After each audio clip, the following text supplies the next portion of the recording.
नमस्कार, दंगल में आपका स्वागत है। मैं हूं आपके साथ सदफ। आइए नजर डालते हैं इस वक्त की हेडलाइंस पर। हार्दिक पटेल को गुजरात हाईकोर्ट से झटका, सजा पर रोक से इनकार, नहीं लड़ पाएंगे चुनाव।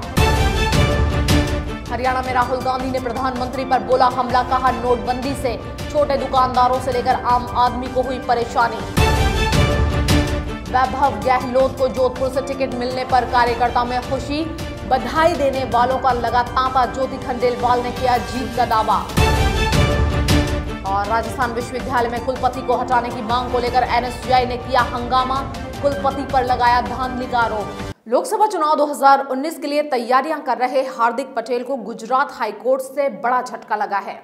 दरअसल हाईकोर्ट ने हार्दिक पटेल की एक दंगे के मामले में मिली सजा पर चुनाव तक रोक लगाने की मांग को खारिज कर दिया है। हाईकोर्ट के इस फैसले के बाद हाल ही में कांग्रेस में शामिल हुए हार्दिक पटेल आगामी लोकसभा चुनाव नहीं लड़ पाएंगे। गौरतलब है कि पाटीदार नेता हार्दिक पटेल ने हाईकोर्ट में विसनगर दंगा मामले में अपनी सजा पर रोक लगाने की मांग की थी। हार्दिक पटेल ने सौराष्ट्र की जामनगर लोकसभा सीट से कांग्रेस के टिकट पर आम चुनाव लड़ने की इच्छा जाहिर की थी। वहीं 12 मार्च को कांग्रेस अध्यक्ष राहुल गांधी की उपस्थिति में कांग्रेस में शामिल हुए थे। वहीं पाटीदार आरक्षण आंदोलन का गढ़ माने जाने वाले मेहसाणा में पाटीदार समाज पटेल के कांग्रेस में शामिल होने को लेकर आक्रोशित है। समाज का कहना है कि हार्दिक पटेल ने पूरे पाटीदार समाज के साथ धोखा किया है। गुजरात सरकार ने भी कांग्रेस नेता हार्दिक पटेल की हाईकोर्ट में दायर याचिका का विरोध किया था।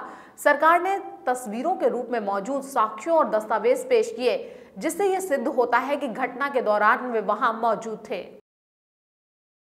लोकसभा चुनाव 2019 की तैयारियां कर रहे पीएम नरेंद्र मोदी ने तेलंगाना के महबूब नगर में चुनावी रैली की। पीएम मोदी ने अपने भाषण में एक बार फिर खुद को चौकीदार बताया। उन्होंने कहा कि आपका चौकीदार आपका आशीर्वाद लेने फिर एक बार आपके सामने आया है। पीएम मोदी ने कहा कि हमने बहुत ईमानदारी और निष्ठा से सरकार चलाने का प्रयास किया है। पीएम मोदी ने कहा कि हमने बहुत ईमानदारी और निष्ठा से सरकार चलाने का प्रयास किया है। विरोधियों की गाली गलौज के बीच भी आपने मुझे संभाले रखा, मुझे रत्ती भर भी गिरने नहीं दिया।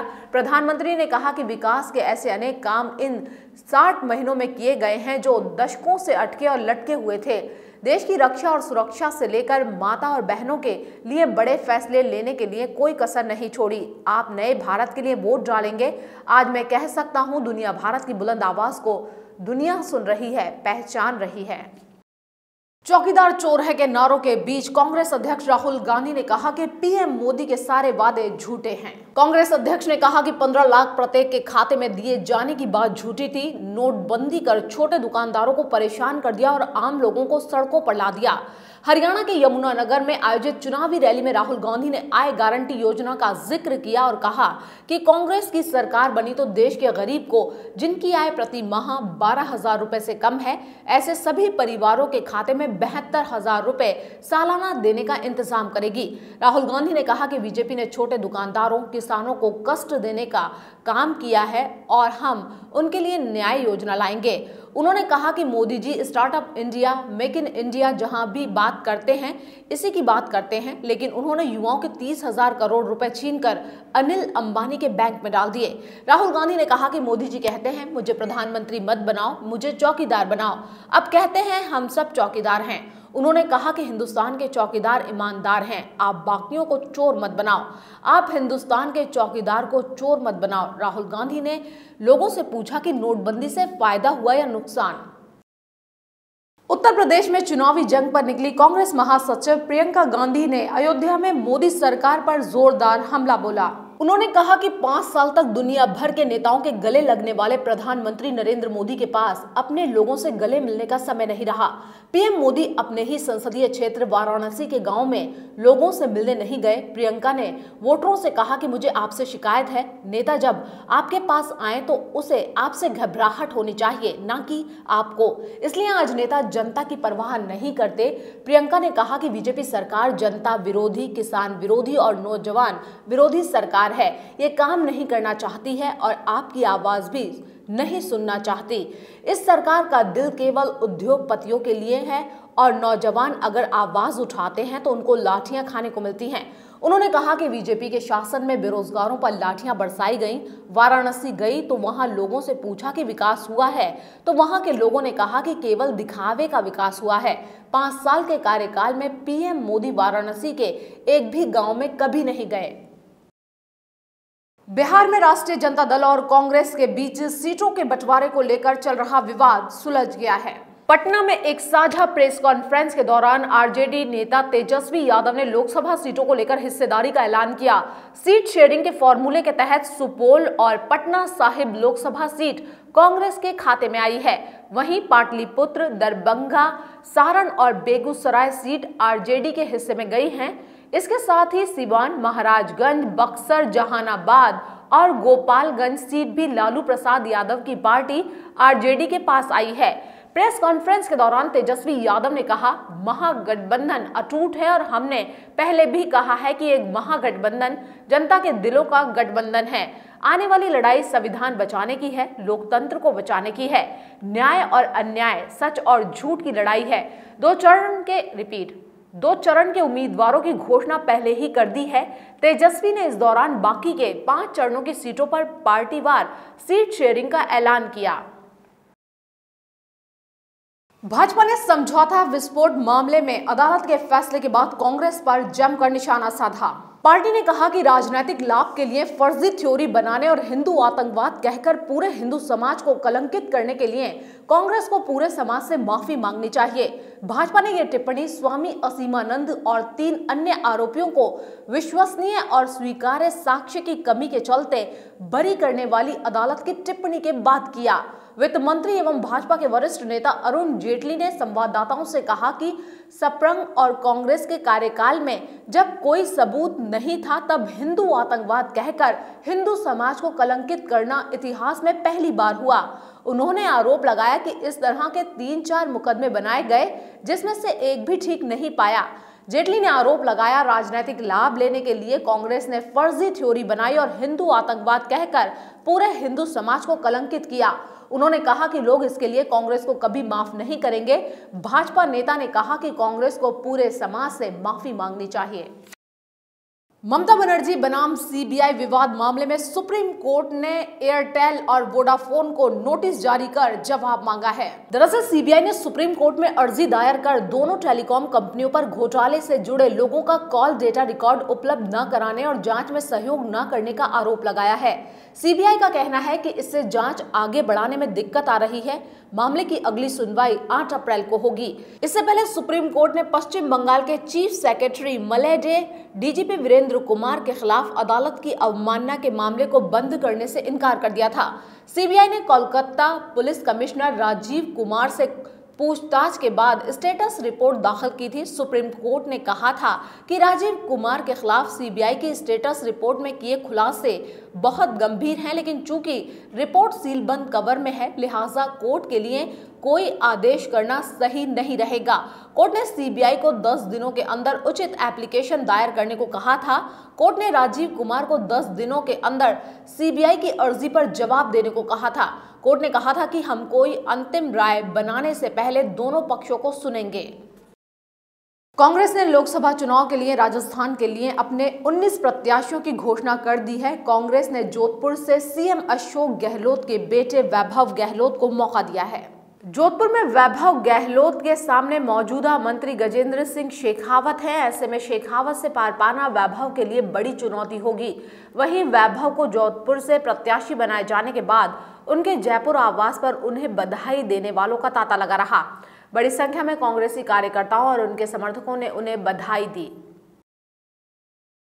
वैभव जी ने कम से कम 15 साल से लगातार मेहनत कर रहे हैं और हर क्षेत्र में हमारे साथ, हम यूथ में थे, यूथ में भी उन्होंने साथ में काम किया और अब फिर प्रदेश कांग्रेस कमेटी में काम कर रहे हैं। गहलोत साहब चाहते तो उनको टिकट पहले दिला सकते थे, लेकिन उन्होंने भी यही कहा था कि एक कार्यकर्ता के रूप में काम करोगे और जब पार्टी अपने आप टिकट देगी तो उसी हिसाब से उनको टिकट मिला है और वो अपनी मेहनत के बल पे मिला है, युवा वर्ग को मिला है। सभी लोग साथ मिलकर गहलोत जी कम से कम 2-3 लाख वोटों से जीत दर्ज करेंगे जोधपुर से। और जोधपुर में जो पिछले 5 साल से जोधपुर में, पूरे राजस्थान में जो माहौल ख़राब है, जो भ्रष्टाचार, जो भुखमरी, जो बेरोजगारी फैली हुई है, उस सब से राजस्थान को, प्रदेश को और देश को निजात मिलेगी। देखिए, आज वैभव जी से पूरी युवा जो टीम है, हम राजस्थान विश्वविद्यालय के और अनेकों जो शहर के लोग हैं, सभी भी वैभव जी को बधाई एवं शुभकामनाएं देने आए हैं। और हम सभी लोग उनके समर्थन में मजबूती से खड़े हैं और पूरा जो अच्छा प्रचार है वो हम करेंगे और कांग्रेस पार्टी भारी बहुमत से इस बार जो है राजस्थान से पार्लियामेंट इलेक्शन जीत के जाएगी। राजस्थान कांग्रेस की पहली सूची में जयपुर शहर से पार्टी ने पूर्व मेयर ज्योति खंडेलवाल पर भरोसा जताया है। ज्योति खंडेलवाल ने चुनाव प्रचार की शुरुआत कर दी है। उन्होंने लोकसभा चुनाव में अपनी जीत का दावा किया। जयपुर शहर से कांग्रेस प्रत्याशी ज्योति खंडेलवाल से बातचीत की हमारी संवाददाता नीतू शर्मा ने। नमस्कार, द एंगल में आप सभी का स्वागत है। मैं हूं आपके साथ नीतू शर्मा। इस खास बातचीत में आज हमारे साथ है ज्योति खंडेलवाल जी। आज हम बात करेंगे आपसे। मैम, सबसे पहले तो बहुत बहुत बधाई आपको ये टिकट मिलने पर। मैम, कुछ सवाल हम आपसे जानना चाहते हैं कि आपने पहले सुमन शर्मा को अच्छे खासे वोटों से हराकर आपने जीत दर्ज की और अब एक बार फिर आप चुनावी रण में हैं और आपके सामने रामचरण बोहरा हैं। तो मैम, कितनी बड़ी चुनौती आपको ये लगती है और क्या चैलेंजेस आपके सामने हैं? चैलेंजेस तो हैं जी। पिछली बार की जो रामचरण बोहरा जी की जो जीत थी वो बहुत बड़ी जीत थी। जनता ने बहुत साथ और समर्थन उनको दिया था। लेकिन मेरा ये मानना है साथ ही साथ में कि जो जिम्मेदारी जनता ने जो आशीर्वाद दिया उसकी अपेक्षाओं पे वो खरे नहीं उतरे। ना तो कोई हमको जयपुर को कोई ऐसी उपलब्धि उनके कार्यकाल में मिली जबकि केंद्र में उनकी सरकार थी, और न ही कोई जनता से उनका जुड़ाव जो है वो हो पाया। लेकिन मैंने ये हमेशा प्रयास किया कि मैं जनता की हर सुख दुख में भागीदार बनूं, उनकी हर समस्या को बुलंद आवाज़ के साथ उठाऊं और उसे दूर करने का प्रयास करूं। और चाहे वो कोई भी धार्मिक कार्यक्रम हो, पारिवारिक कार्यक्रम हो, सामाजिक कार्यक्रम हो, मैंने हमेशा अपनी भागीदारी को निभाना सुनिश्चित किया है। खासतौर से महिलाओं के जो कार्यक्रम होते थे उसमें महिलाएं मुझे बहुत उत्साह से बुलाती भी थी और मेरी उसमें भागीदारी भी होती थी। तो मुझे लगता है कि चुनौती तो है, लेकिन जनता का बहुत स्नेह और आशीर्वाद मुझे मिला है, पहले भी मिला है और इस बार भी ज़रूर मिलेगा और कांग्रेस को जीत दर्ज होगी। तो आप जनसंपर्क को बहुत महत्वपूर्ण मानती हैं? मैं मानती हूँ, बिल्कुल मानती हूँ मैं निश्चित रूप से कि ये लोकतंत्र का मतलब ही ये है जी कि जनता का राज, जनता के लिए जनता के लिए। तो आप जनता की अगर भावनाओं को सुनेंगे नहीं, समझेंगे नहीं, उनके बीच में रहेंगे नहीं और उनकी आवाज़ को फिर बुलंदी से उठाएंगे नहीं तो फिर कैसा लोकतंत्र जी। तो मुझे लगता है कि यही बहुत बड़ी जो है कमी जो है वो हमारे सांसद महोदय में देखने को मिली है और जनता निश्चित रूप से इसको परखेगी, आकेगी। उन्होंने मेरे कार्यकाल को भी देखा है, उन्होंने रामचरण बोहरा जी के कार्यकाल को भी देखा है। जब वो परखेगी, आकेगी तो ज़रूर निश्चित रूप से वो मुझे चुनेगी। और ख़ास तौर से मैं महिलाओं से तो बहुत अपेक्षा रखती हूँ कि वो आधी आबादी निश्चित रूप से जिनके साथ मैं हमेशा खड़ी रही हूँ वो मुझे पूरा साथ और समर्थन देगी। मैम, बिल्कुल जनता का सहयोग आपको बिल्कुल मिलेगा। मैम, एक मेरा सवाल था कि जयपुर हेरिटेज से जुड़ा हुआ कि जो हमारे जो जयपुर हेरिटेज है वो वर्ल्ड वाइड बहुत फेमस है, स्पेशली वॉल सिटी जो है। अभी जैसे हम देख रहे हैं कि पार्किंग की सबसे बड़ी समस्या है, पार्किंग और जो ड्रेनेज है उसकी। तो उसके लिए आपका क्या एजेंडा रहेगा? क्या देखिए, मैं मानती हूँ जी कि जयपुर का जो परकोटा है वो अपने आप में बहुत अलग है। खास तौर से मैं इसलिए उसके साथ बहुत जुड़ी हूँ क्योंकि मैं यहाँ रहती हूँ जी। मैं जिस मकान में रहती हूँ वो 250 साल पुराना मकान है, मेरा बेटा 7वीं पीढ़ी है। तो हमारा परंपराओं से इस शहर से जुड़ाव है, लगातार पीढ़ी दर पीढ़ी जुड़ाव है। तो हमें लगता है कि यहाँ की जो समस्याएं हैं उन्हें हम बेहतर ढंग से समझ भी सकते हैं। और मैंने जब मेयर कार्यकाल भी रहा तब भी मैंने यहाँ की समस्याओं को बहुत प्रमुखता से उठा करके दूर करने का प्रयास किया, जिसके लिए कहा भी गया कि मेरे अधिकारी के साथ कॉन्ट्रोवर्सी हुई। लेकिन मुझे नहीं लगता, मुझे लगता है जनता के हित का काम होना चाहिए, वहाँ उसको जैसी राहत मिले वो होना चाहिए। तो परकोटे की भी जो समस्याएँ हैं मैं निश्चित रूप से चाहूँगी कि उन समस्याओं का समाधान जो है वो हम कर सकें और एक परमानेंट सोल्यूशन की ओर बढ़ सकें, जिससे कि यहाँ देखिए परकोटे का जो कल्चर है वो यहाँ के रहने वालों से है जी। और अगर यहाँ के रहने वाले इसको छोड़ के चले जाएंगे तो उसका कल्चर चला जाएगा। तो मैं चाहूँगी कि ऐसी सुविधाएं यहाँ पे पनपे कि यहाँ के रहने वाले लोग यहाँ पर रहना पसंद करें जी। चुनावी रण है और इसमें सभी अपनी तैयारियों के साथ इस मैदान में हैं और सब लोग जनता के हित के लिए कार्य करना चाहते हैं। तो अब थोड़े टाइम का समय, ज़्यादा समय नहीं रहा है, देखते हैं कि कितना होने वाला है जनता के लिए कार्य। आप हमारे साथ हैं ज्योति खंडेलवाल जी, इनसे बातचीत हुई इस खास मुलाकात में। बस इतना ही। मैं हूं आपके साथ नीतू शर्मा। नमस्कार। राजस्थान विश्वविद्यालय में छात्र संघ चुनाव में अभी समय है, लेकिन छात्र राजनीति अभी से परवान चढ़ चुकी है। विश्वविद्यालय में कुलपति को हटाने की मांग को लेकर एनएसयूआई ने जमकर हंगामा किया। एनएसयूआई के बैनर तले जुटे छात्रों ने विश्वविद्यालय में कुलपति सचिवालय और एडम ब्लॉक में प्रदर्शन किया। प्रदर्शनकारी छात्रों की मांग थी कि राजस्थान विश्वविद्यालय में कुलपति के कार्यकाल की सीबीआई जांच, मानविकी पीठ भवन के लिए स्वीकृत 5 करोड़ रुपए में घोटाले, परिसर में सीसीटीवी कैमरे लगाने सहित अन्य मांगों को लेकर छात्रों ने जमकर हंगामा किया।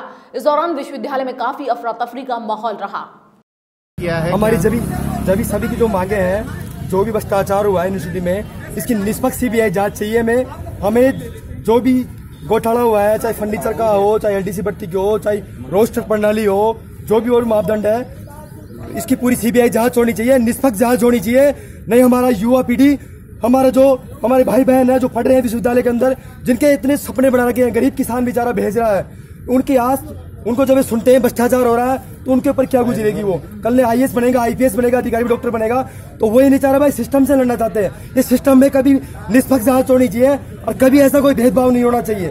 हमारी कोई सरकार से लड़ाई नहीं है। हमारा यूनिवर्सिटी का वीसी जो वाइस चांसलर है, जो इसको चौकीदार चोर के नाम से हम संबोधित कर रहे हैं, इससे हमारी वो है, हमारे सबसे कर्मचारियों से, सभी शिक्षकों से अनुरोध है कि उनको विश्वास लेके एक बार निष्पक्ष जांच कराए और जो भी हमारी पैनल में जो भी सूत्र है, हमारी जो भी मांगे हैं, इनकी निष्पक्ष हमें जांच चाहिए, नहीं तो हम आमरण अनशन करेंगे। भाजपा ने राजस्थान लोकसभा के लिए दूसरी लिस्ट जारी कर दी है। दूसरी लिस्ट में 3 नाम तय किए गए हैं। बांसवाड़ा से कनकमल कटारा, चूरू से राहुल कस्बा और अलवर से बाबा बालक नाथ को टिकट दिया गया है। गौरतलब है कि अभी 6 सीटों के उम्मीदवारों के नाम और आने हैं। भरतपुर, धौलपुर, करौली, बाड़मेर, नागौर, राजसमंद और दौसा सीट से उम्मीदवारों की घोषणा अभी बाकी है। लोकसभा चुनाव नजदीक आते ही सामाजिक संगठनों ने भी ताल ठोकनी शुरू कर दी है। रावणा राजपूत समाज ने लोकसभा चुनाव में उचित प्रतिनिधित्व की मांग की है। समाज के प्रतिनिधियों ने भाजपा मुख्यालय में पार्टी के आला अधिकारियों से मुलाकात की। उन्होंने समाज के नेताओं को लोकसभा चुनाव में उचित प्रतिनिधित्व देने की मांग की। ऐसा नहीं होने पर समाज के प्रतिनिधियों ने आगामी लोकसभा चुनाव में पूरे राजस्थान में अपने प्रतिनिधि उतारने की बात कही।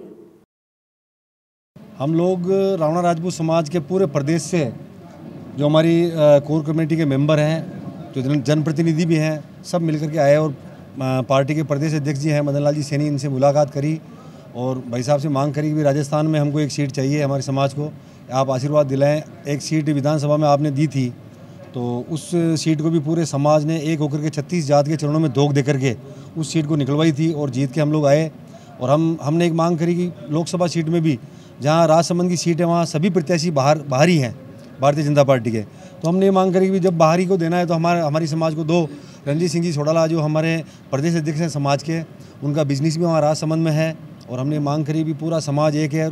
ये सीट अगर इनको मिल जाती है तो राजस्थान में ही नहीं पूरे भारतवर्ष में, राजस्थान के ही नहीं पूरे भारतवर्ष के जो रावणा राजपूत समाज है वो एक होकर के भारतीय जनता पार्टी के पक्ष में वोट करेगा और सभी सीटों में, लगभग सभी सीटों में इफेक्ट पड़ेगा। और इसी के साथ इस बुलेटिन में इतना ही। खबरों का सिलसिला लगातार जारी रहेगा, आप बने रहिए हमारे साथ। नमस्कार।